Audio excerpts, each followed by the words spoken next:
And here we go. This is Mike Lodge, and I am the business advisor, and it is a Tuesday morning. Sun's coming up. It's a beautiful day. Sorry for the long intro there, but I'm old. I forgot to put my earplugs in, so I couldn't hear when the music was about ready to end. I tell you, me and my dog, we're both old dogs. I have to come and talk to you this morning about what's happening with the oil prices and the jumping of oil, and we're at a significant point at the moment where we're in a dangerous situation. As you know, I've talked about this all last week, and also this week, the 2 days of it anyway. Prices for the two leading oil benchmarks, which is Brent crude and U.S. West Texas Intermediate, WTI. They reached their highest level since November of 2022. Last week is when they reached that mark.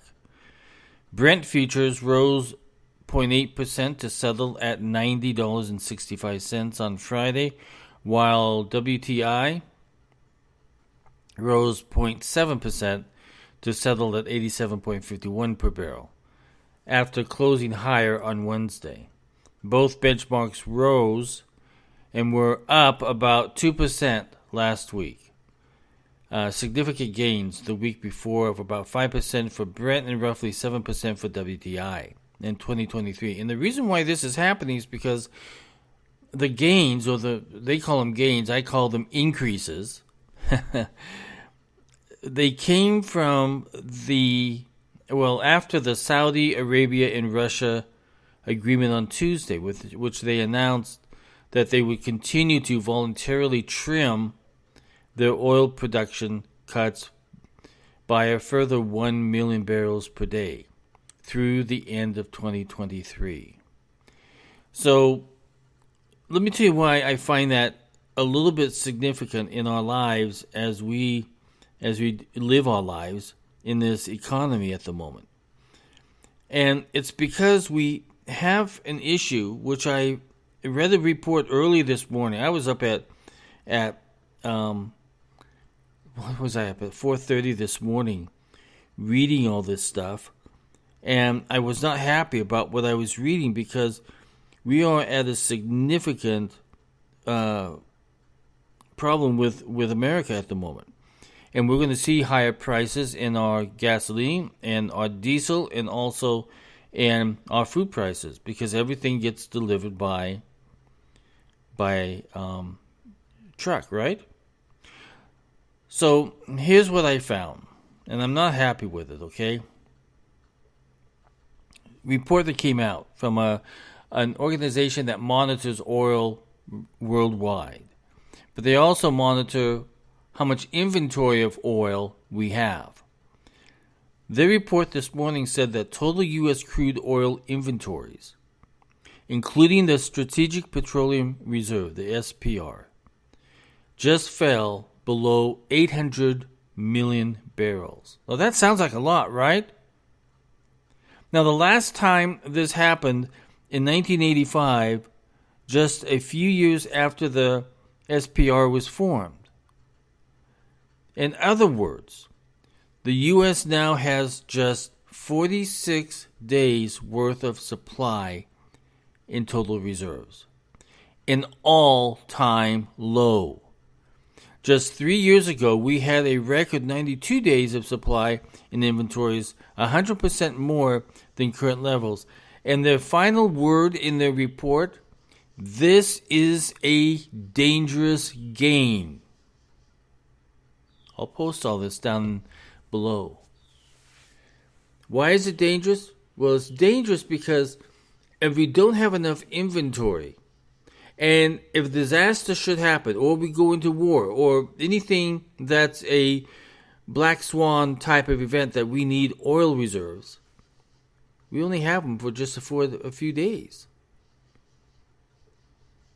So what does that mean? Well, that raises gas prices on us, because less inventory, higher prices. That's how supply and demand works.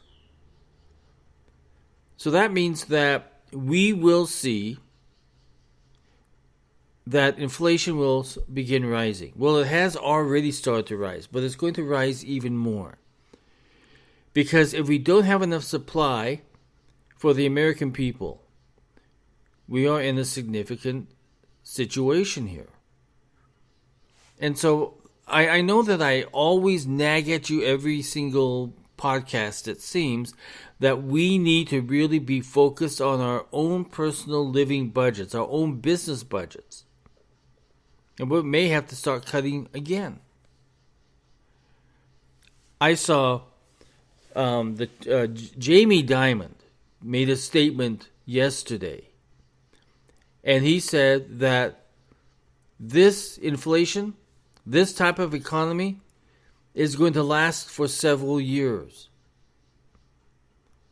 Now, Goldman Sachs has pretty good analysts that work for them. Sometimes I believe them and sometimes I don't. But in this case, I believe them.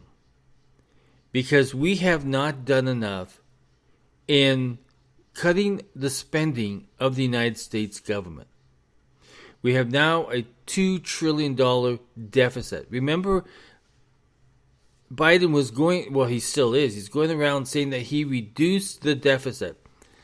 When in fact, what has happened is that everything that he thought he had saved is now gone because we now have a $2 trillion deficit, and that deficit is growing every single day.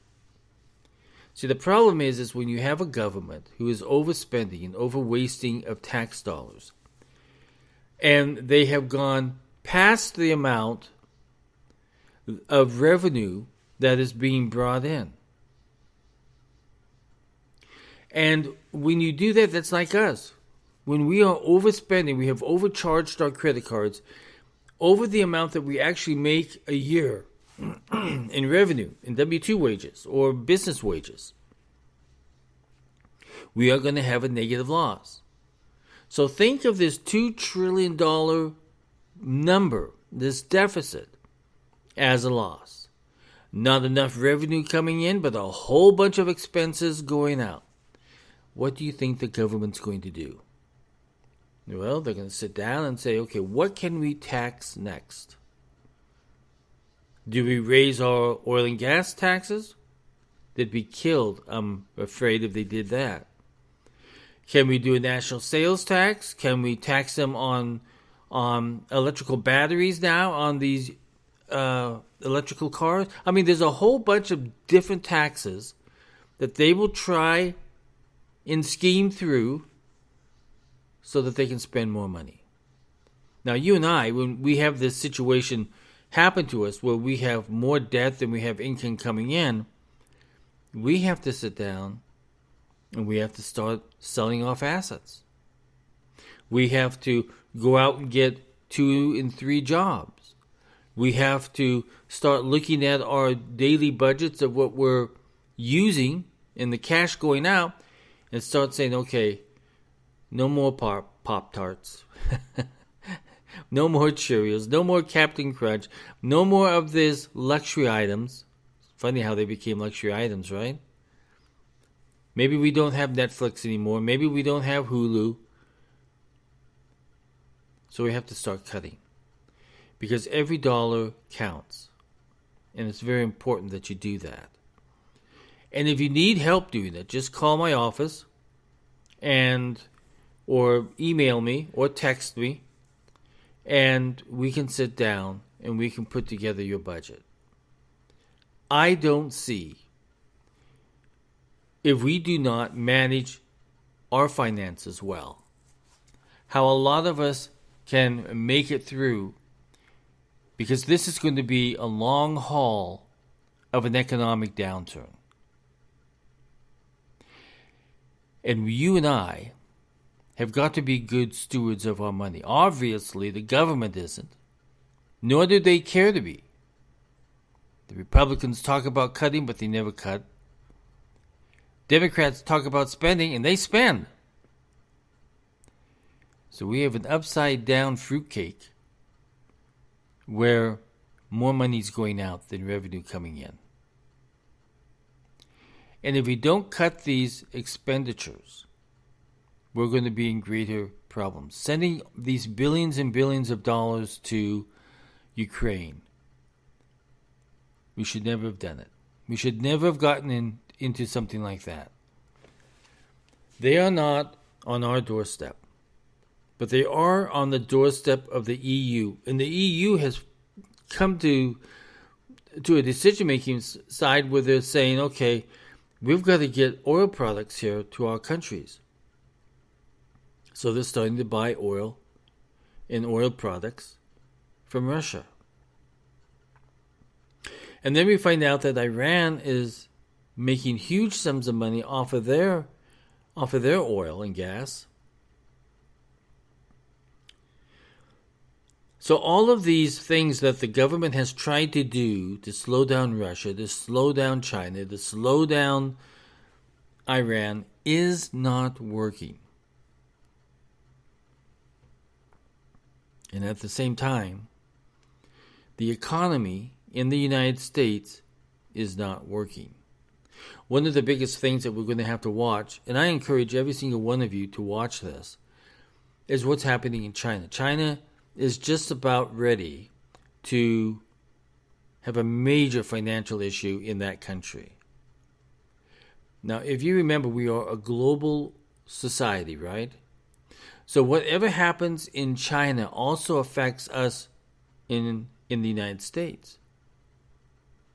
If defaults begin to happen on money loaned out of the United States, we have a problem. If manufacturing is no longer able to produce over there, we have a problem.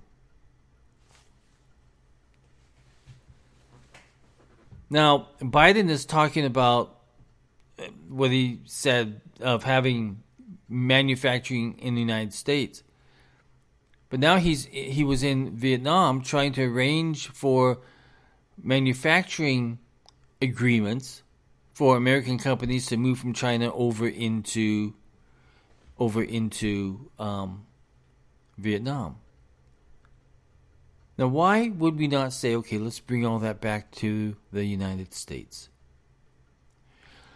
Well, the problem is that our tax system is so high. So if they start bringing stuff in, they're going to be taxed much higher. Their wages are going to be much higher. So to bring it back here with the current corporate income taxes, the way they are, and that Biden wants to raise it back up to the 30% level, it's not doable for these companies. They should be moving it back here. They should be moving all these jobs over here. They should be doing that. But the way that the economic policies of the current administration is, it's non-doable. So that ends it today. I just want you guys to be prepared. There will be a link down below if you want to get in contact with me. If you have a question, send it to thebusinessadvisor@gmail.com, or you can book a confidential appointment with me at www.lodge-co.com. So I gave you something to think about. Understand that we are going to see higher gasoline prices, higher diesel prices, higher food prices, higher commodity prices. We're going to see all different types of inflation over the next few weeks. So you're going to have to do some planning. And there's nothing wrong with a good plan.